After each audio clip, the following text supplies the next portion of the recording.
Hi guys, welcome back to Too Cool for Middle School. Today's video is just all about books and reading. This is actually like my first few official minutes of Thanksgiving break. We get all of next week off, which I'm really excited about. So I'm gonna stay here and grade for a while and just like organize my room. It's kind of wild. And when we get back from Thanksgiving break, we've got a lot to do. I'll tell you a little bit about it as we go here, and then I'll show you some of the things that we've been doing. So I wanted to start off by talking about doing a book tasting. This is something that I definitely did not come up with. I saw it on Instagram. I've seen quite a few people on Instagram do it, and then I actually bought this like Teachers Pay Teachers product to make it a little bit easier from Teach With All Your Heart. So the idea behind it is just setting up a time for kids to browse and peruse some books and then choose one that they want to read. So next week, or like the week after, I guess, when we get back from Thanksgiving break, we're gonna be doing literature circles. And so my students in my 8th grade English classes have a choice of 5 books that they can read for lit circles, and it really doesn't matter to me which one they choose, even if like the groups aren't even or whatever. I don't care. I want to let them just pick the book. So a couple of days ago we did a book tasting, and so I just printed these out from that product. I just printed these little placemats in different colors, and then I just put these all around my room, and then like I always did the same book with the orange ones, and then a different book with all the yellow ones, and a different book with all the green ones and whatever. And so my students just came in and sat wherever they normally sit, and there were books at every desk. And so I gave them 4 minutes to just like read through the book. This is one of them, Bread and Roses 2 by Catherine Patterson. So they had 4 minutes to just like read the back. They could like read the first chapter, kind of flip through, just see if it was something that looked interesting to them. And then they had 2 minutes to fill out this little like reflection sheet. So this is all that they needed to do for one of them. So just title, author, genre. These are all historical fiction. So genre was easy. Just like first impressions, and if they think this is one that they would want to read in the future. And I had 5 for them to choose from, and there are 5 that they could write down on this piece of paper. So after they were done with one station, then I had a list on the board, and this was very helpful. Like if you had been at Bread and Roses 2, then you go next to Uprising, or if you're at Uprising, you go next to Liddy or whatever. So that was very helpful, so that they were like moving around the room and kind of bumping into each other and everything, but at least they had a plan of where they were gonna go next. So they did all of that, and then by the end, they kind of had an idea of like which one they wanted to choose, or maybe like a top 2 or 3. And then yesterday and today, they officially picked their books, and so they're going to be reading a little bit over the break, and then by the time they come back, we're just jumping right into lit circles. And I have a video about how I do those, how I did those with Emily last year. I'm gonna change things a little bit this year in the way that I do it, and we're changing a few things about our collaboration to make it a little bit easier. So I guess I'll try to vlog it again. I can try to do that, and we'll both be kind of documenting it on Instagram as well. So just stay tuned, I guess.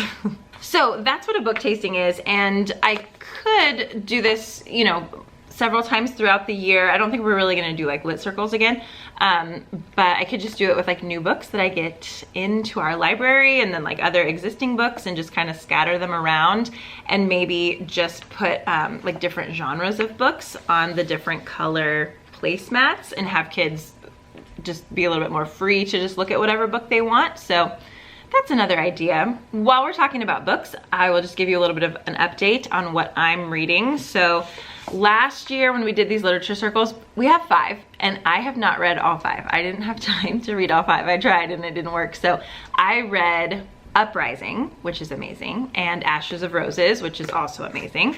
This year I'm reading Bread and Roses 2. I'm on page 39. I gotta finish it over Thanksgiving break. And then the other 2 are Liddy and Counting on Grace, and so they are both shorter. I think I can maybe knock those both out as well, so that I at least know what I'm talking about. I think I read Liddy in the past, so I need a refresher though.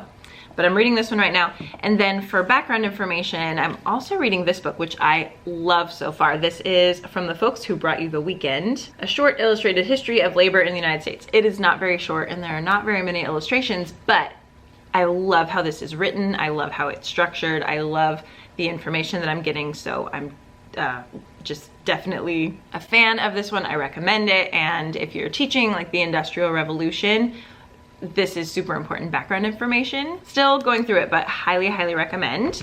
Another one that I bought from Barnes & Noble online because they didn't have a cover that I liked on Amazon, but I bought a copy of Frankenstein, and I have a video on how I taught a horror unit in my class. That was the last thing that we did, so I can link that for you. And I've never actually read the entire story of Frankenstein. I know a lot about it. I've like analyzed it, but never read the entire thing. But I'm so fascinated by Mary Shelley, so I definitely wanted to read this whole thing. So I just wanted to get kind of like a cool cover. Like this like feels really, it feels like leather, even though I'm sure it's not. But this is another one I want to read.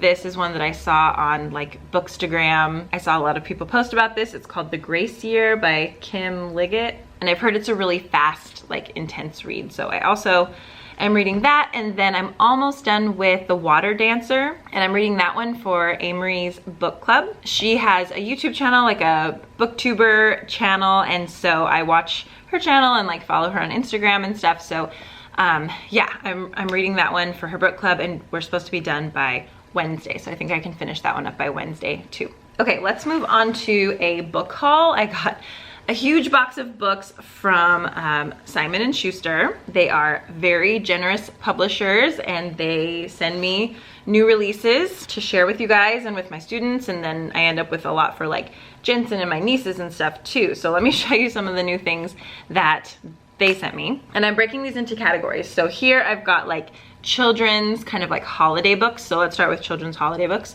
This one is called The Red Sled, perfect for Jensen. He loves these little like board books, and it's got really cute illustrations of like this bear and little winter animals. So we read a book which turns into like 4 books every night. So this will be a good one for that.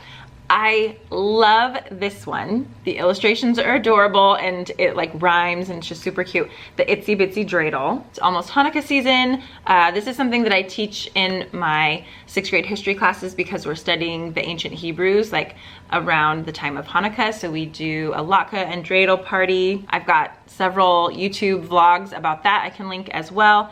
And so this one, I mean, I'm not really gonna read it to my students, but I'll definitely read it to Jensen, and it's just so cute. I love these illustrations. I love the terms that they teach you. So yeah, so cute for winter holidays. These 3 kind of go together, and I think I'll be giving these to my nieces who love ballet and are in a production of The Nutcracker. So this one is just a really gorgeous version of The Nutcracker based on the New York City Ballet production of George Balanchine's The Nutcracker. Very lovely illustrations, and just really fun like when you're getting to know the story of The Nutcracker. So this one goes with Swan Lake. Oh my gosh, this one's gorgeous as well. I have a really thick book about the history of ballet. I forget what it's called. I'll have to link it, but I was fascinated by the history of ballet. Oh my gosh, it's one of the best books I ever read. And it talks about, you know, the history of all of these stories and the ballets and everything. So oh, these are beautiful. I'm tempted to keep them for myself, but I think my nieces will love them. Then this one is Sleeping Beauty. Oh my gosh, I love it. So I'm excited to bring these to them for Thanksgiving. This one is another really cute one. It's an Olivia book. Olivia Helps with Christmas. This is one that I think Jensen would be really into. I think he likes the Olivia books. We have a couple of these. Oh, it's like one that opens up. Oh, cool. Very fun. This one's another really cute one. Santa Mouse. Aww. Ah, this little mouse is adorable. Aw, super fun to read with your little ones. Another really cute one. This is The Little Reindeer. I love how it's like sketched. This is really cool. It's kind of like black and white and red. Oh, how fun. It's got little like portals that you can look through. Ooh, I like this one a lot. This one's very creative, so I'm excited for this one. I've also got, oh my gosh, it's nice and sparkly. This is Christmas. Such a cute one with these little chipmunks. Aw, Jensen will love this one too. Wow, this might be my favorite art of all of these. I like these. Okay. I'll probably share some of these with his daycare also, because this is a lot of Christmas books. The Broken Ornament is another one. Kids' cute little hair. They're little matching jammies. Oh, this is very cute. Oh, it's like she comes to life. How fun. Okay, so yeah, this is a lot of books, so I probably will bring some of them to Jensen's daycare. Okay, I have a bunch more like picture books here, and these are a little bit more just like varied, kind of on like random topics. So some of these I will use in my classroom, and then some I can read to Jensen or give to my nieces or whatever. This one's called Go Girls Go. Oh wow. Even like the inside cover jacket is so cool. Oh wow, okay. The art on this one is amazing. Oh my gosh, I'm going backwards, but just because the art back here is so cool. Ooh, oh, this is so fun. Okay, yeah, I think this might be another niece one. I need to like make a pile. Oh, this one I started flipping through, and it's like one for a new mom or something. Like, it just make you cry. It's so sweet. Oh gosh, the illustrations are just beautiful. Oh, I love it. It's like a little mom and her baby, and just like talking about how he grows up. Oh, so cute. I love this one. Okay, here is a good science class one called Pluto Gets the Call. Such fun illustrations. Oh my goodness.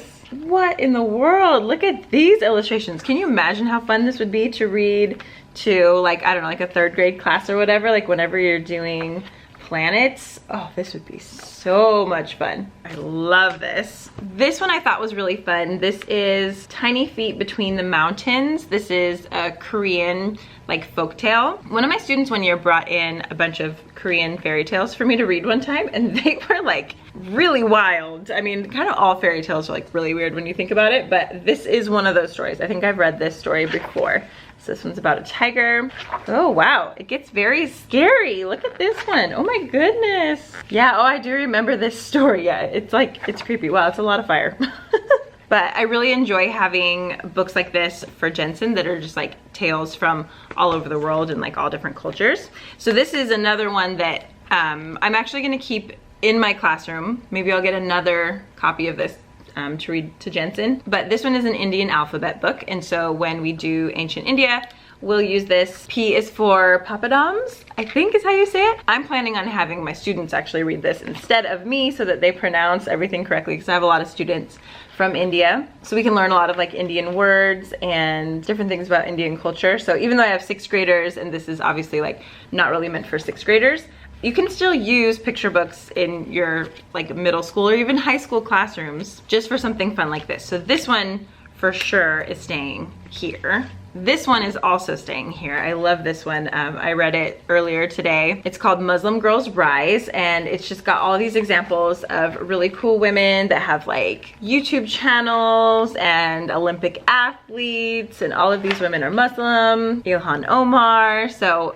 this one is just very cool. I'm not exactly sure how I'm gonna use this yet, but it matches my classroom perfectly and I love it. So I'm just gonna like have this one out on display, and we'll use it whenever we feel like using it. Okay, so those were all of the like picture books, and then I got some like chapter books or whatever you call it, like more like young adult books. I got all 4 of these Little Women paperbacks, and so they look like this. They're super cute. Little Women, Good Wives, Little Men, Joe's Boys. I think when I was younger, I tried to read my way through all of these. I think I only completed Little Women, but I think my niece would really like these, and the covers are so appealing, so these will be fun. I think I'm gonna give these to her. And then let me show you all of these other ones for my classroom.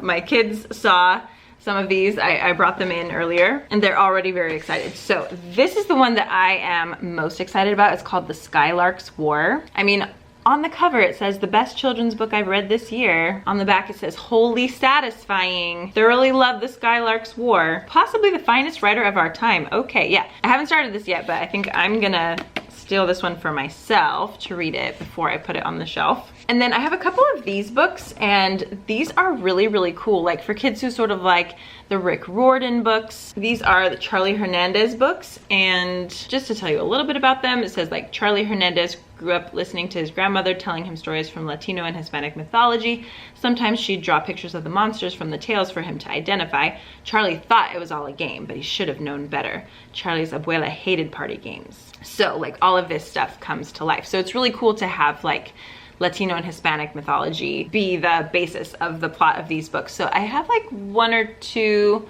of these. I don't know if they're like a series. I guess they're a series. I haven't actually read them, but my students have been reading them. So that's one, and then this one is like really thick. Charlie Hernandez and the Castle of Bones. How long is this one? 591 pages. Okay, this one counts as 2 in my class. If you read a book over 350 pages, then you get credit for reading 2 books. And I have my students read 10 per semester, so we'll see how that goes. The semester is almost over. We have like a month left. These 2 are part of a series. It looks like it's book 1 and book 2, the Polar Bear Explorers Club. Oh, this one is cool. Okay, so it's definitely like magical. She leaves behind her pet polar bear Gruff and beloved unicorn Magic. And Stella sets off with Felix on an expedition to the snowy Icelands. It's a whimsical series. Fun and daring adventure filled with magic, outlaws, and fantastic faraway lands. These look really fun. This is book 1, and then this is book 2. And then finally, I am like surrounded by books. This is the last one though. Oh my, how long is this one? Goodness gracious, oh wow.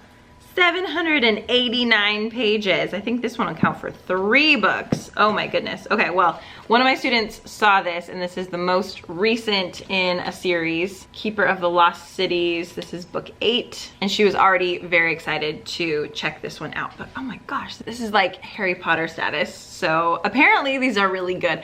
I can't possibly keep up with all of the books that my students read. I try, and I read quite a bit, but it is nice to just like know what's out there. So I will link as many of these below as I can find on Amazon in case you want to add any of these to your library. And thank you so much to Simon & Schuster for sending me all of these. This is like the greatest thing to receive for free, like books for my classroom and for Jensen. Like this is amazing. Let me show you really quick before I go the one-pagers that I just put up that my 6th graders did. I've shown you guys on Instagram a couple that my 8th graders did, and they always do like such an amazing job, and people are like, how did they do these amazing projects with such good art and everything? And they're like incredible. My 6th graders, not that they're not good, they're like beautiful as well, but they're a little bit more typical of like middle school, I feel like. They all get to take art at our school. We have that as an elective, and so I feel like that's kind of what makes our projects so good, that like all of our kids get to take art in 6th grade, and then they can like opt to take it in 7th and 8th, so some of their projects turn out like amazing. So I do have some 6th grade one-pagers on the wall right now, and they did them in history class. So you can do one-pagers in any subject area, really, it doesn't matter. And it's just a avid strategy, so you can just Google one-pagers avid strategy or whatever. I do have a blog post about them, but there's lots of information online. So we read about 3 different rulers of Mesopotamian empires. So Hammurabi, Sennacherib, and Cyrus. And we read primary source documents from them. So like with Hammurabi, we read Hammurabi's code, obviously. With Sennacherib, we read some of Sennacherib's prism. And then with Cyrus, I actually took the Cyrus cylinder and made kind of like a DBQ thing with it. I'll link it below because I want to turn it into a product on Teachers Pay Teachers. I'm just trying to finish up like the teacher instructions, but we've already done it in class. So they just, you know, read primary source documents, and so I had them choose one of those leaders because they're all very different, and then make a one-pager about them, like with an image and a quote from something that they wrote or that was, you know, written about them on like the Cyrus cylinder or the Sennacherib's prism or whatever. Just a little explanation of like when they ruled, where they ruled, and kind of like what they did. So they got to choose. Almost everybody did Cyrus because Cyrus was a really great leader. He was very nice. And then some people wanted to do Sennacherib because he was like very ruthless leader of the Assyrians. And then some people did Hammurabi of the Babylonian Empire. So I'll show you a couple of these and how they turned out today. So they look like this. When they do one pagers, I ask that they not leave any white space, that they just like fill the whole piece of paper with information or a border or an image or something like that. So this is how they turned out. They are super cute, and it really does help you to just like learn a little bit about King Cyrus. So like if you read through this, it just gives you like the basic information that you need to know about him. Or like Sennacherib, there you go, you can learn a little about him. Or Hammurabi, there we go, we got some Hammurabi. More Cyrus, more Cyrus. We like Cyrus. He was a good ruler. So here they are. They did a very nice job with these. This is all the grading that I still need to get through, plus whatever's on Google Classroom right now. Oh, and let me show you.